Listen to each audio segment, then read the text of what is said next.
देता हूँ, आभार देता हूँ। 44 डिग्री के टेम्परेचर में आपके माथे से पसीना टप टप कर रहा है और लगातार आप पसीना पोंछते हुए जनता के बीच में नेताओं से संवाद कर रहे हैं। चिकित्सा, शिक्षा, रोजी रोजगार, विकास के लिए आप मील के पत्थर पत्रकार बंधु आप साबित हो गए। हमको तो पार्टी ने लगाया है और प्रत्याशी का चुनाव लड़ना है, उनको सांसद बनना है, लेकिन आपको किसी ने नहीं लगाया है।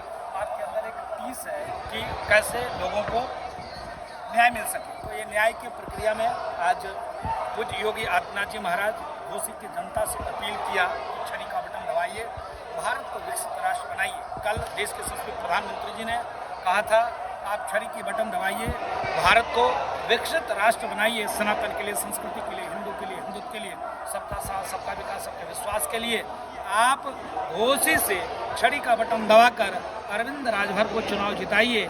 जब आप यहाँ पर छड़ी का बटन दबाएंगे तो कमल खिलेगा, और जब कमल खिलेगा तो भगवान राम के चरण में चढ़ेगा।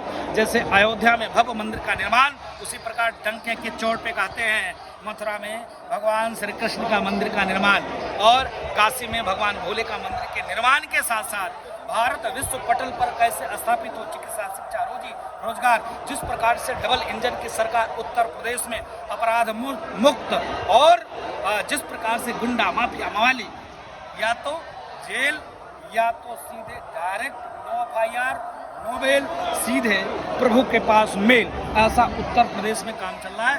तो आप अगर विकसित उत्तर प्रदेश बनाना चाहते हो तो छड़ी का बटन दबाकर डॉक्टर अरविंद राजभर हमारी मदद से बाबा जी, सुहेल देव पार्टी से कुछ सवर्ण वर्ग नाराज है। नहीं, देखिए मैं निवेदन करूंगा उन महाराणा प्रताप के वीर वंशजों से, उन भगवान परशुराम के वीर वंशजों से देश विकास को बढ़ चुका है। और सवर्ण की बात करते हो, सवर्णों ने तो, क्षत्रियों ने तो इतना योगदान दिया है, अपना सर्वस्व कुछ न्यौछावर करके, और आज समाज में जिंदा है, मामूली बात नहीं है। एक समय हुआ करता था कि जिम्मेदारी उन्हीं के कंधे पर होती थी और उन्होंने अपने जिम्मेदारी को निभाया है। अगर कहीं से किसी बात को लेकर तकलीफ है तो मैं निवेदन करूंगा, ये धर्म और अधर्म के लड़ाई में आप धर्म के साथ चलिए, और आप मोदी जी के हाथों को मजबूत करने के लिए एक तरफ भगवान राम की सेना खड़ी है, दूसरी तरफ रावण की सेना खड़ी है। अब आपको वीर क्षत्रिय, वीर शिरोमणि, हे विप्र भगवान, अगर आपको तय करना है कि हम भगवान राम की सेना में खड़े होंगे या रावण की सेना में खड़े होंगे, आपके पूर्वजों ने बहुत कुर्बानी दी है, इतनी कुर्बानी दी है, मैं इस पर इतना जल्दी बता नहीं सकता हूं। हम जानना चाहेंगे कि रावण कौन है और राम कौन है? जो सनातन के विरोध करे, जो सनातन संस्कृति को मिटाने की बात करे, जो हिंदू मुस्लिम में खाई पैदा करे, जो विकास में बाधक हो, वही राम विरोधी है।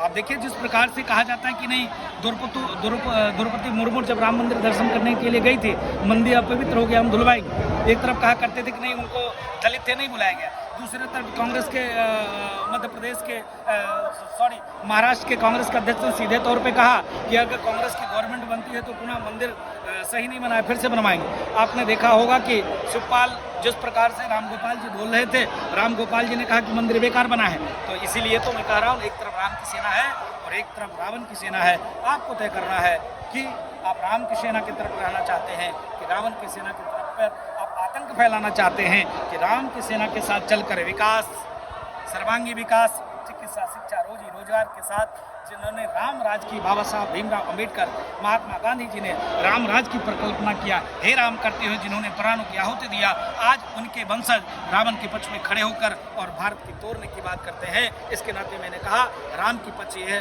रावण की पक्ष है। लेकिन बाबा जी, यही आरोप लगता है बीजेपी पे कि युवाओं के साथ जो है कि 1 करोड़ का वादा किया वो विफल हो गया। इसके बाद जो है कि GST, जो कि सत्ता में 70 साल कांग्रेस रही, GST नहीं लगा शिक्षा पे। एक सरकार आई जो है कि महज 10 साल में शिक्षा पे 18% GST। आपने मुझको 10 वर्ष दिया है, 70 वर्ष तक आप ही राजा थे, आप ही मालिक थे। 10 वर्ष दिया है, 10 वर्ष में आप आकलन करें 70 वर्ष में क्या हुआ था और 10 वर्ष में क्या हुआ है। आप अपने परिवार चलाने के लिए कितना मेहनत करते हो, आपको और हमको सबको पता है। तो उत्तर प्रदेश और देश को सजाने और संवारने में वक्त लगे। रखिएगा। लगातार मोदी जी प्रयास कर रहे हैं, लगातार योगी जी प्रयास कर रहे हैं, और मैं आपको वादा करता हूँ और आपको मैं विश्वास दिलाता हूँ कि आप मोदी जी के हाथों को मजबूत करिए तो सब कुछ ठीक है। बस सर बाबा एक सवाल और करेंगे, जैसा कि आपका बयान आया पूर्व वीडियो में कि ये संविधान जो है कि देश जो है कि हिंदुत्व से चलेगा, राम से चलेगा, लेकिन हमें लगता है कि ये देश जो है कि ये प्रदेश जो है कि ये जो है कि सर्व समाज जो है कि संविधान से चलेगा। मैं बताना चाहता हूँ, आपने कहा है कि देश संविधान से चलेगा, तो मैं भी तो कह रहा हूँ देश संविधान से चलेगा। पारब्रह्म परमात्मा भगवान श्री राम कौन है? मर्यादा पुरुषोत्तम भगवान श्री राम कौन है? आप महात्मा गांधी ने क्यों रामराज की परिकल्पना किया था? उनसे बड़ा कौन सा संविधान है? आज देखिए, जिन्होंने समानता, एकता, बंधुत्व, भाईचारा और जिन्होंने माँ सबरी के जूठे बैर खाए, जिन्होंने निषाद राज को गले लगाया, जिसने लगातार दबे कुचले शोषित वंचित को अपने मित्र बनाया, भाई बनाया, सखा बनाया, साथी बनाया, सर्वगुण संपन्न प्रतापी होने के बावजूद भी किसी राजा का सहयोग नहीं लिया, केवट राज का सहयोग लिया, निषाद राज का सहयोग लिया, माँ सबरी का सहयोग लिया। आप बात करते हो कि हम भी तो वही कह रहे हैं, राम मतलब संविधान। बाबा साहब भीमराव अंबेडकर द्वारा रचित संविधान में पहले पन्ने पे राम दरबार है। क्यों है? क्यों है राम दरबार? इसीलिए राम दरबार है क्योंकि राम समता की मूलक है, राम सनातन और भारत की संस्कृति है। वो भारत संस्कृति वाला देश है, सनातन प्रधान देश है। आपने तो धर्म के आधार पर देश को बांटे दिया। किसने बांटा? हमने बांटा। भगवान राम ने बांटा। किसने बांटा? आपने बांटा। क्यों भगवान राम, क्यों धर्म के आधार पर देश का बंटवारा किया? आज इसलिए मैं कहता हूँ, बाबा साहब भीमराव द्वारा रचित संविधान की गला घोटने का काम करे, धर्म के आधार पर आरक्षण कौन दे रहा है? ये तो मैं कह रहा हूँ, धर्म के आधार पर आरक्षण किसने दिया? आज पश्चिम बंगाल में क्या हुआ? आज पश्चिम बंगाल में क्या हुआ? कोर्ट ने फटकार लगाई है, हम नहीं कह रहे हैं। कोर्ट ने सीधे तौर पर घमंडिया गठबंधन के लोगों को फटकार लगाई। बिहार में माननीय पूर्व मुख्यमंत्री ने क्या कहा, लालू प्रसाद यादव जी ने, कि इतना % हम आरक्षण देंगे मुसलमानों को। कैसे दोगे भाई? कैसे दोगे?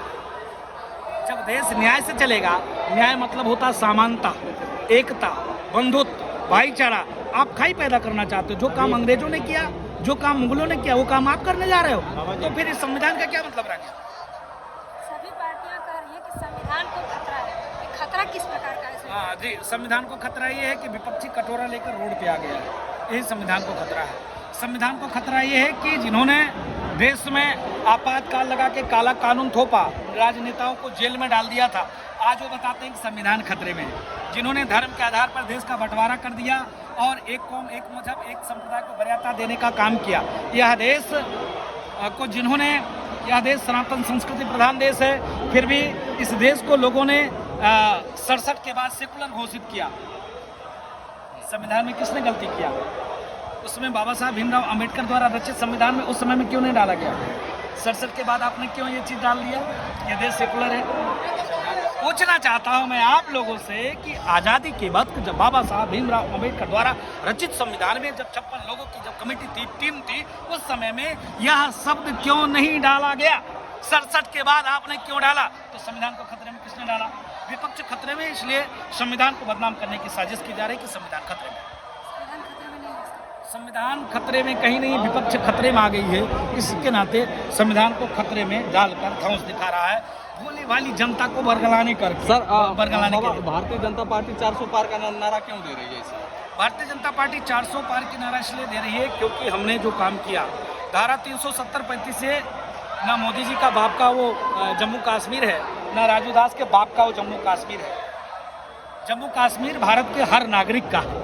तो आज जब धारा 370-35 को खत्म करके और आतंकवादियों को कमर तोड़ने का काम किया और भारत की जो वो मुकुट था उसको मालिक को ठीक करने का काम किया, तो विपक्ष क्या किया पता है आपको? विपक्ष विरोध किया कि नहीं, ये बहाल रहना चाहिए। क्यों भाई? उससे विपक्ष को क्या फायदा मिलता है? नंबर 1। नंबर 2, आपने देखा होगा कि जिस प्रकार से आतंकवादी वहाँ हावी थे, आज आतंकवादी कम हुए। तो इसके नाते 400 पार का नारा है कि देश में और भी कुछ काम करना है। अभी तो विपक्ष को और कटोरा लेकर भीख मंगवाना है, इसके नाते 400 पार का नारा दिया। बस करा। बहुत बहुत धन्यवाद बाबा। क्या नाम हो? राजू दास। चलिए चलो।